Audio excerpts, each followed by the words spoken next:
this lady. If you are a Hoot and Holler regular, you know this sassy lass. She left us. She moved away, and it was tragic, but she has come tonight to grace us with her presence. She's an alum of both Hoot and Holler and Hollins University. She's a former Roanoke local and serves as perpetual proof of Murphy's Law. Anything that can go wrong will. If you know her, you love her, and if you don't know her yet, you're gonna love her. Please welcome, squeeze your legs together till you can get to the bathroom, Hailey Hendrix.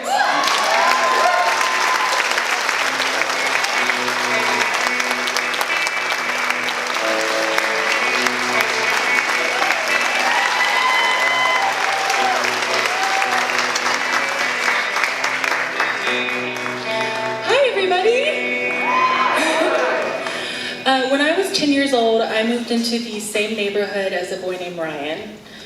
And he was so cool, doing tricks on his bike and showing off his very extensive pocket knife collection.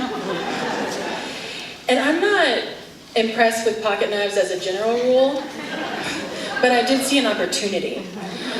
So I convinced Ryan it would be a really good idea if we sharpened sticks that we found in the woods and sold them to the other children as weapons. And Ryan's mom, Carol, didn't know anything about our side hustle, but she kept us very well stocked on snacks.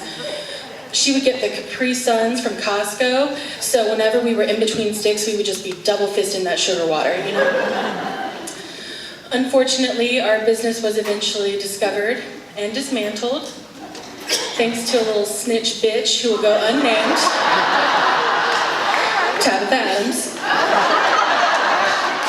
But regardless, Ryan and I stayed close for a couple of years until being teenagers and in different social circles drove us apart and we lost touch.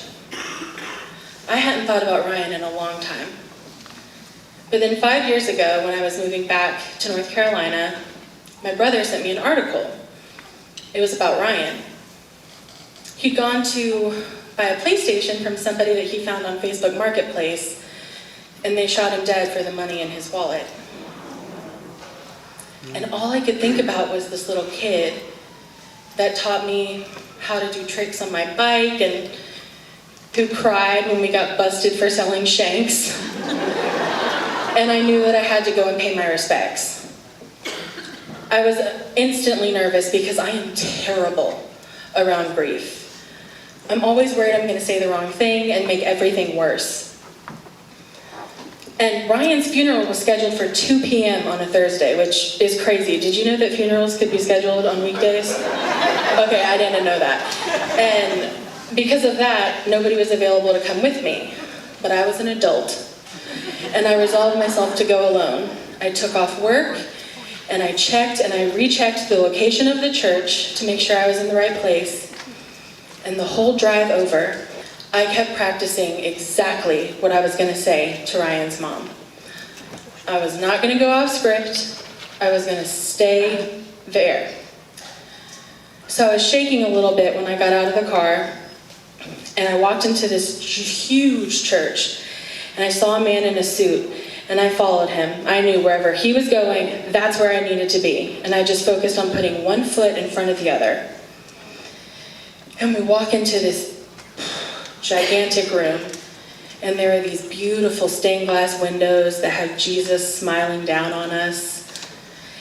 And Ryan's family is in the very front so that we can offer our condolences. And when I see Carol, oh God, she looks so different. Her gorgeous brown hair has gone gray, and mostly she just looks older. And I think this is what grief does, you know? It's the terrible toll that it takes on us, both inside and out. When I finally reach her, I say the speech that I've been practicing. Hi, I don't know if you remember me. My name is Hailey Hendrix. I am so sorry for your loss. I used to play with your son all the time when we were kids. She studies me for a second. She says, I'm sorry. I'm having trouble placing you, but wow, you look so young. I said, thank you so much. I recently started wearing sunscreen every day.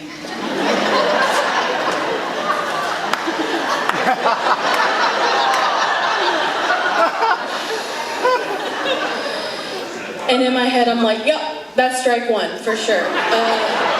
But also, my skincare is on point. So I apologize to Carol again, this time for my behavior. And I start moving towards the pews. And as I'm walking, I really start thinking, I'm a bit hurt that she doesn't remember me. I kind of thought me turning her son into a kingpin made more of an impression. So I decide I'm gonna sit in the second row and really just cement my presence. And there's more than enough room. There's only 5 or 6 other people there. So finally, Ryan's family takes their seat, and Carol's right in front of me. And the preacher ascends the stage, and he walks to this giant portrait that's covered, and he unveils it to show a photo of a man I have never seen before in my friggin' life. His black hair is streaked with gray. He's got wrinkles around his eyes. I mean, he's 50 if he's a day. And I'm like, wow, this is really embarrassing for the church. I thought I was gonna say the wrong thing. They put out the wrong picture. So I turned to my fellow funeral attendees to give that universal, well, this is awkward face. But as I turn, the heavy doors in the back are closing, and through the rapidly narrowing gap, I make eye contact with a girl from high school. She's about to walk into the room across the hall. She sees me and she does a double take and she's like, and I was like,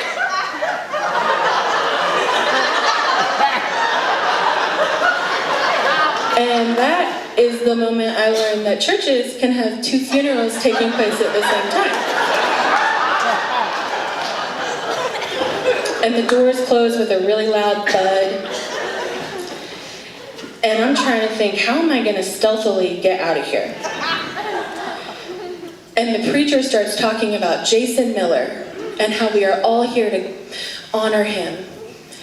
My suspicions that I'm in the wrong place begin to grow. And my thoughts are so loud at this point that I almost miss the preacher saying, instead of a big long sermon, the family would like everyone gathered here today to share their favorite memory of Jason. Oh, you gotta be kidding me. You gotta be kidding me. I'm gonna throw up. Whew. Oh my gosh. Nowhere in my anxiety-ridden brain did this scenario ever... I so did not rehearse this in the car. But I'm like, it's okay, it's fine. I'll wait for the first person to share, and then I'll sneak out. But if you recall, my dumbass had to sit in the second row to prove a point. So the preacher comes off the stage, and he is zeroed in on my face in a way that left no room for doubt where that mic was gonna land. And my face must show my absolute horror. Because his steps falter a little bit the closer he gets to me, because I'm not blinking, I'm just wide-eyed and staring at him like he is my sleep paralysis demon come to life. But when he gets to me, he puts the mic in my hand, he's like, please stand and share.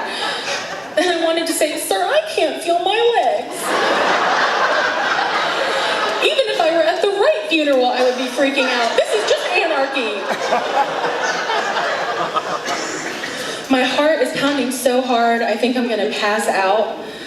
My ass is sweating like a lot. But I stand up, and all that emotion just kind of bubbles to the surface. And I'm just standing in the middle of a church, staring up at stained glass Jesus, and a picture of a total stranger. Saying into a microphone, why, God, why? Why, Lord?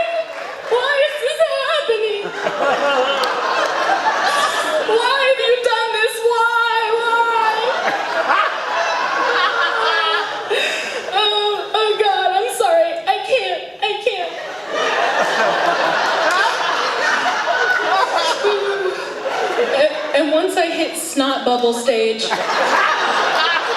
I hand the mic back to the preacher and I sit down, and I am crying so hard that Jason's mom turns and starts comforting me. And the rest of his funeral is a little bit of a blur, but I do catch tidbits here and there. The man that I had followed in the suit shares a great memory of how Jason and he had celebrated when the Vietnam War ended before they could be drafted. And I've never been great at math, but something's telling me that all the sunscreen in the world would not keep Jason Miller's childhood friend looking 25 years old. So when that service ends, I am hauling ass to be the first one out of there. And the doors open, and I stumble into this crowd of funeral goers who are leaving Ryan's funeral. And directly across from me is Carol. And I immediately recognize her because while she looks terribly sad, of course, she still looks like herself, which, yeah, that makes a lot more sense. And she looks up at me and she goes, "Hailey? Hailey!" And I am so ashamed, but my first thought is, that is more like it. And she looks at me and my tear-stained face and the room that I just exited, and she watches as Jason's mom passes by and gives my arm one final squeeze. And sweet Carol goes, "Wow, you're having a really, really rough week." And I say, to a mother who just lost her son, "Oh my God, Carol, you have no idea." That was 5 years ago. And nearly every night when I close my eyes, I relive Jason Miller's funeral. And though I may have never seen a ghost, please trust me when I say I know what it's like to be haunted.